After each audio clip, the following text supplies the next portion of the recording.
Assalamualaikum Bu Anti. Ya, waalaikumsalam Pak Rudi. Bisa nih Bu, saya mau cerita Bu sama Ibu. Boleh. Kenapa Pak Rudi? Tadi waktu saya jalan di depan kelasnya Bu Tati, saya melihat ada salah satu siswanya menangis di depan kelas. Menangis seperti apa Pak Rudi? Dia itu berlutut di depan kelas, di luar maksudnya, dia itu menangis. Jadi saya bingung, karena Bu Tati ini adalah guru yang disegani di sekolah. Jadi kira-kira apa yang harus saya lakukan ini Bu Anti? Iya. Jika posisi Bu Anti ada pada posisi saya, kira-kira apa yang akan Bu Anti lakukan? Sulit juga ya Pak ya, karena saya juga mengenal baik Bu Tati itu orangnya disiplin dan cukup tegas terhadap siswa. Tapi sebenarnya dalam posisi ini Bu Tati itu cukup bagus juga sih, tidak ada masalah ketika dia menerapkan disiplin, karena saya melihat nilai-nilai di sekolah di kelasnya itu juga luar biasa untuk siswanya. Ya kalau saya ya Pak ya, mungkin yang pertama yang dilakukan itu barangkali Bapak itu bisa bertanya barangkali ke Bu Tati ya, maksudnya dengan bahasa yang lebih halus supaya beliau tidak tersinggung, karena kita tahu betul bagaimana sifat Bu Tati itu. Jadi mungkin kita bertanya dulu persoalan apa yang terjadi sehingga kenapa Bu Tati hukum anak tersebut. Nah, kalau saya sih yang pertama yang itu Pak. Kemudian ya kalau kita melihat aturan yang ada, kan memang ada undang-undang yang telah diturunkan oleh pemerintah bahwa kita itu tidak boleh memberikan hukuman fisik kepada anak-anak. Dan saya lihat memang dari cerita Bapak tadi ya, ibu anak-anak tersebut sampai menangis lah. Barangkali hukumannya cukup serius ya Pak ya, sampai siswa tersebut itu menangis. Iya betul. Jadi kira-kira apa nih yang akan saya lakukan Ibu?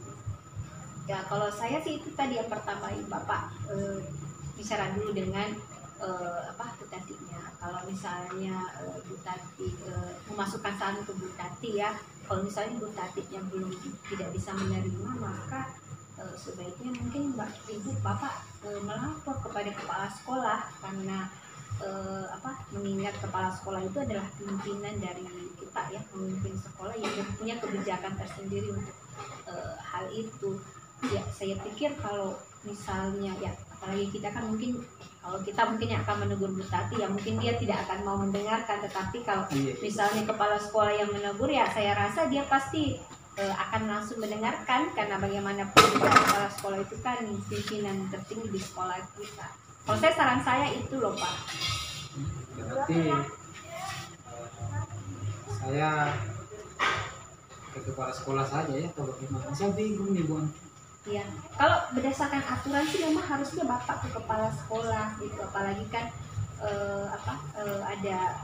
kita juga peduli dengan apa yang dilakukan oleh siswa dan peduli dengan Bu Tati ini, karena kita tahu kan aturan gimana coba kalau saatnya tiba-tiba ada yang datang protes, orang tua siswa yang datang protes, atau ada LSM yang tiba-tiba datang melihat kejadian ini, kan kita juga peduli dengan siswanya, peduli juga dengan Bu Tatinya, dan apalagi ini adalah terkait dengan peraturan kedepannya nanti gimana kalau misalnya akan terus dibiarkan seperti itu. Kita kan akan melihat masa depan sekolah kita adalah masa depan di mana sekolah itu bisa memberikan pembelajaran yang bermakna, bisa menjadi tempat yang aman buat siswa, tempat yang menyenangkan dalam belajar. Kira begitu Pak Rudi. Iya. Setelah berbicara dengan Bu Anti, saya jadi tahu nih apa yang harus saya lakukan. Terima kasih Bu Anti atas solusi yang diberikan. Sama-sama Pak Rudi. Kalau begitu saya permisi dulu ya. Oh iya, saya makan juga Pak Rudi ya. Terima kasih. Ya silakan. Iya, saya bawa ya Bu. Assalamualaikum. Iya, silakan. Waalaikumsalam.